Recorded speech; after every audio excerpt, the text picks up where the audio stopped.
Assalamualaikum warahmatullahi wabarakatuh. Perkenalkan, nama saya Raisya Laida dari 11 MIPA 1.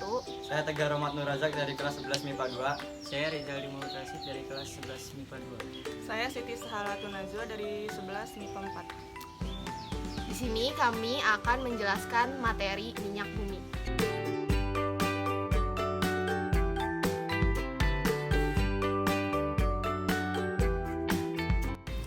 Teori terbentuknya minyak bumi. Yang pertama ada teori organik, yaitu minyak bumi terbentuk dari jasad organik. Yang kedua, teori anorganik, yaitu minyak bumi terbentuk karena aktivitas bakteri.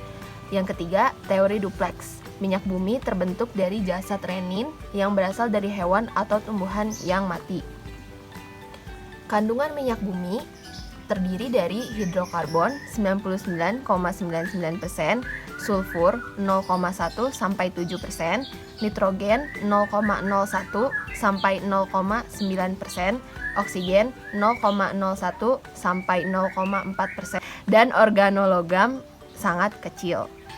Tahap pengolahan terjadi dua tahap. Tahap pertama yaitu penyulingan berulang atau distilasi. Tahap kedua cracking, ekstraksi, kristalisasi, dan treating.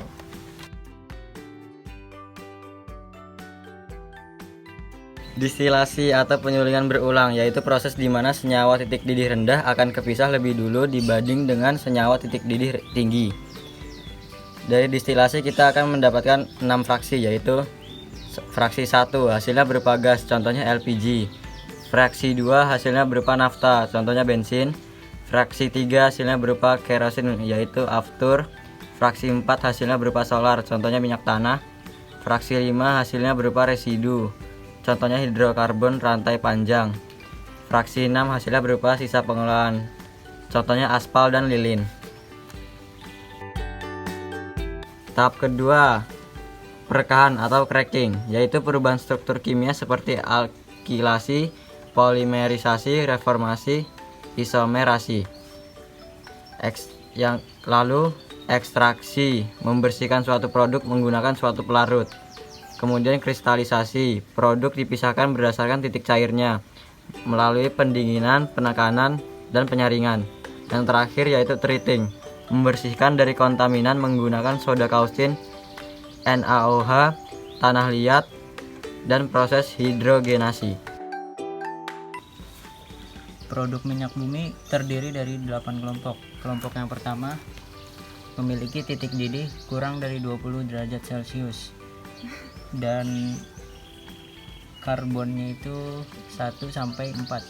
Contohnya LPG atau gas. Kelompok 2 memiliki titik didih sekitar 20 sampai 60 derajat Celcius dengan karbon 5 sampai 6 karbon. Produknya yaitu berupa petroleum ether atau cairan pembersih. Kelompok 3 memiliki titik didih 60 sampai 100 derajat Celcius dengan karbon 6 sampai 7 karbon. Contohnya nafta, pelarut nonpolar, cairan pembersih.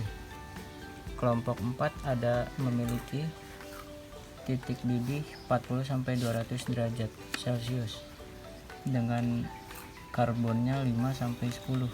Contohnya bensin. Kelompok 5 memiliki titik didih 175 sampai 225 derajat Celcius dengan karbon 12 hingga 18 karbon. Contohnya ada minyak tanah dan aftur. Kelompok 6 memiliki titik didih 250 derajat sampai 400 derajat Celcius dengan karbon 12 ke atas. Contohnya solar. Kelompok 7 ada zat cair oli dengan karbon 20 ke atas, contohnya oli. Kelompok 8 dengan zat padat karbon 20 ke atas, contohnya lilin dan aspal. Berikutnya ada mutu bensin. Mutu bensin dikaitkan dengan jumlah ketukan atau knocking yang ditimbulkan dan dinyatakan dengan bilangan oktan. Ketukan yaitu perilaku yang kurang baik dari bahan bakar, yaitu keadaan saat pembakaran terjadi terlalu dini sebelum piston berada pada posisi yang tepat. Bilangan oktan yaitu bilangan yang menyatakan kualitas bahan bakar. Nilai oktan bisa ditentukan dari perbandingan isoktana dan N-heptana. Nah, ini rumusnya nih. Jika ada bensin dengan nilai oktan 80, maka persentase isoktananya itu 80 dan 20%-nya itu N-heptana. Menaikkan angka oktan bisa dengan reforming, yaitu proses pengubahan hidrokarbon rantai lurus menjadi bercabang. Lalu penambahan zat anti ketukan, ada tetraethylid dan MTBE.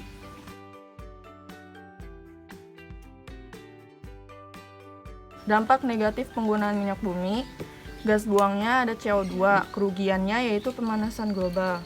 Lalu ada CO, kerugiannya menimbulkan rasa sakit pada mata, saluran pernafasan, dan paru-paru. Lalu ada oksida belerang yang terdiri dari SO2 dan SO3.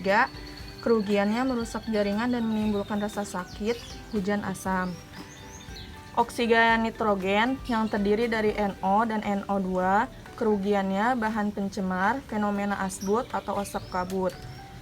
Lalu terakhir ada partikel timah hitam. Kerugiannya terdiri dari sakit kepala, ada teriritasi, mudah lelah dan depresi, kerusakan otak, ginjal, dan hati.